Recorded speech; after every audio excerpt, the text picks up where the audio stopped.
Valley offers all infertility treatments, everything from donor sperm inseminations, artificial insemination, in vitro fertilization, using a gestational carrier, testing our embryos through pre-implantation genetic screening and diagnosis, and basically any fertility treatment option.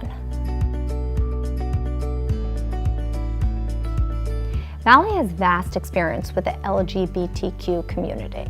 We offer a variety of different infertility services for these couples. Treatment for same-sex female partners typically begins with an infertility workup. If there are no infertility issues found, then treatment begins with donor sperm inseminations. A same-sex female couple typically acquires sperm through a sperm bank. On some occasions, a couple has a friend that they would like to use as the sperm donor. If a friend or non-sexually intimate partner is used as a sperm donor, they need to be tested for infectious diseases prior to providing the sperm specimen. And the sperm specimen needs to be cryopreserved for 6 months.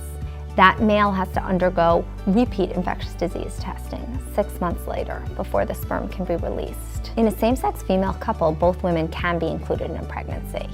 We do this by having one woman create the eggs and undergo the process of the egg retrieval, and the other woman can have the embryo placed inside their uterus, and that woman would then carry the pregnancy.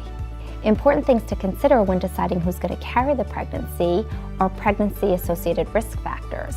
There's less risks in a pregnancy when the person carrying the pregnancy has a normal body mass index, when they do not have coexisting medical conditions such as diabetes or hypertension.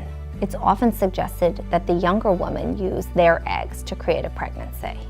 However, if both partners are going to eventually want to use their eggs, we would then recommend using the older woman first. The most important thing to remember is that we can make anything work in most cases, but we want to know what the couple is interested in and then help guide them to make the most successful decision to get the healthiest pregnancy. Couples can start an infertility workup either through their general practitioner, primary care provider, OBGYN, or a reproductive endocrinologist and infertility specialist. We always welcome patients to come straight to us for a workup and evaluation. However, if they prefer to go to their OBGYN first, that's never a problem.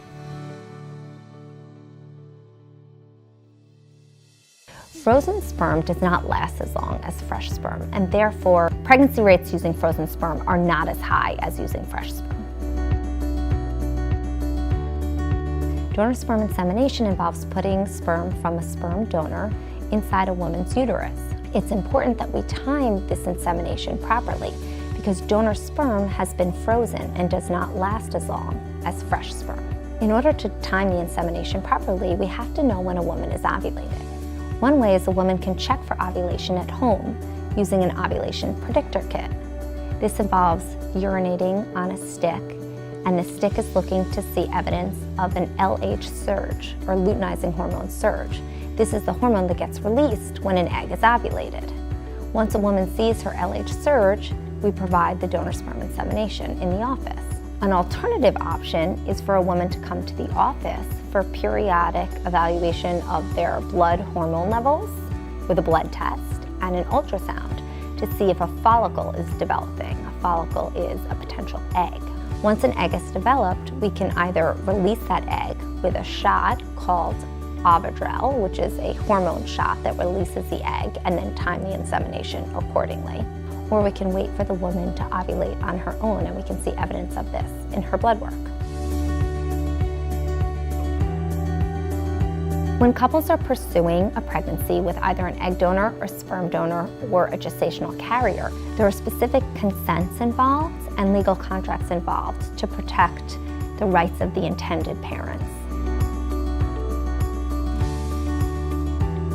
Every insurance company is different. We can never anticipate what will be covered. We have to investigate each couple's plan or each individual's plan. We have a team of financial counselors and advisors that can help couples to interpret their own infertility benefits, educate them about what treatments may be covered and what treatments are not covered, and what options for assistance are available if a patient does not have infertility treatment coverage.